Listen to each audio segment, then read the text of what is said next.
How far would you go to survive a winter with no heat, no shelter, and no way out? During the Ice Ages, cold wasn't a discomfort. It was the leading cause of death. Ancient humans didn't just endure it, they adapted in ways that were resourceful and sometimes deeply unsettling. Nothing from a kill went to waste. Animal fat was eaten in large amounts, not for taste, but because it provided far more calories per bite than lean meat. Calories the body desperately needed just to generate heat. Bone marrow was cracked open and eaten raw, one of the densest fat sources available in a frozen landscape. Clothing wasn't stitched for style. Multiple layered animal hides were sewn tightly with bone needles and sinew thread, engineered specifically to trap body heat.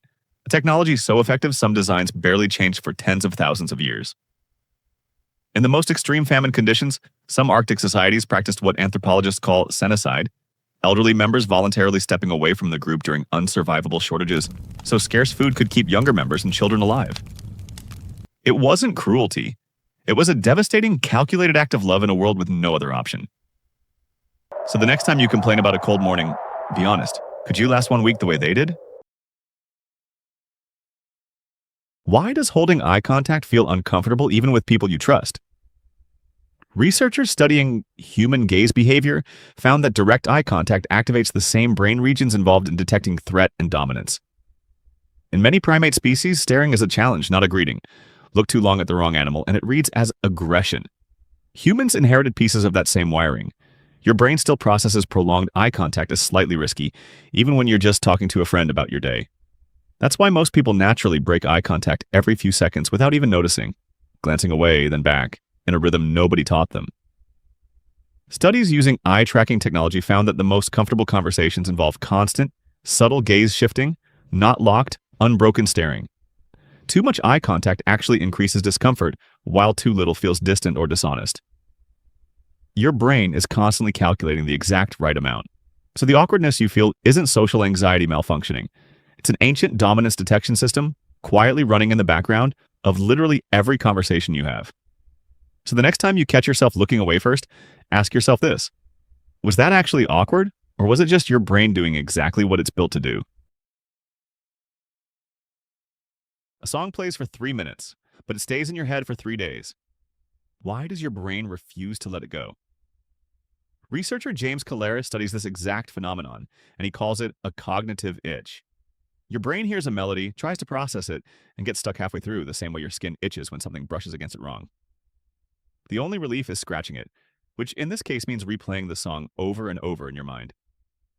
Songs that trigger this the most share a pattern: simple, repetitive melodies, slightly unexpected note changes, a rhythm just predictable enough for your brain to memorize instantly, but just strange enough to keep circling back for another pass. Researcher Vicki Williamson found that these earworms strike hardest when your mind is idle, distracted, or stressed, exactly the moments your brain has room left over to loop. Here's the strange part. Your brain isn't malfunctioning. It's trying to finish a pattern it thinks is incomplete. Music has a beginning, middle, and end, and your mind hates leaving that structure unresolved. So the next time a chorus won't leave your head, you're not annoyed by a glitch. You're listening to your own brain, refusing to stop until the pattern feels complete. Some songs end when the music stops. This one only ends when your mind lets it. Your brain isn't finished being built.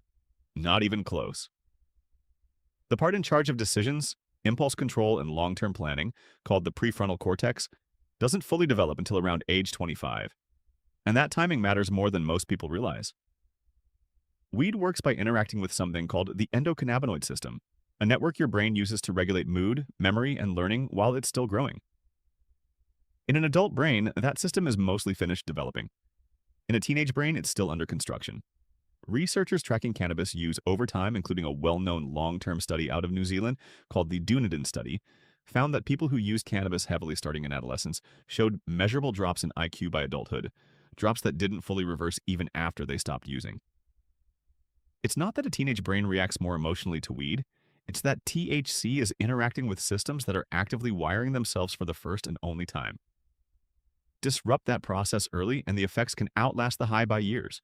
Your brain only gets one chance to finish building itself. What happens to it during that window doesn't just affect how you feel today. It can shape how your mind works for the rest of your life. How do you survive when the water simply stops coming? For ancient humans, drought wasn't a slow inconvenience. It was one of the fastest ways an entire civilization could collapse. Rivers ran dry, crops failed, and the choices that followed were rarely easy. Some societies moved entirely, abandoning settlements to follow water sources for hundreds of miles, taking everything they owned with them. Others dug deeper, literally. Ancient wells found across the Middle East show people digging further and further down each year, chasing a water table that kept retreating. When food ran short, diets changed dramatically. Ancient peoples turned to whatever survived the dry conditions, insects, tough roots, and plants normally ignored, because starvation makes almost anything edible. Some of history's most powerful civilizations didn't fall to war. Researchers studying ancient climate records believe prolonged drought played a major role in the collapse of the Akkadian Empire, one of the first great empires in human history, brought down not by an enemy army, but by the sky simply refusing to rain. And when resources ran critically low, conflict often followed, as groups competed over the little water that remained. So the next time you complain about a hot summer day, ask yourself this: could your community survive if the water just stopped?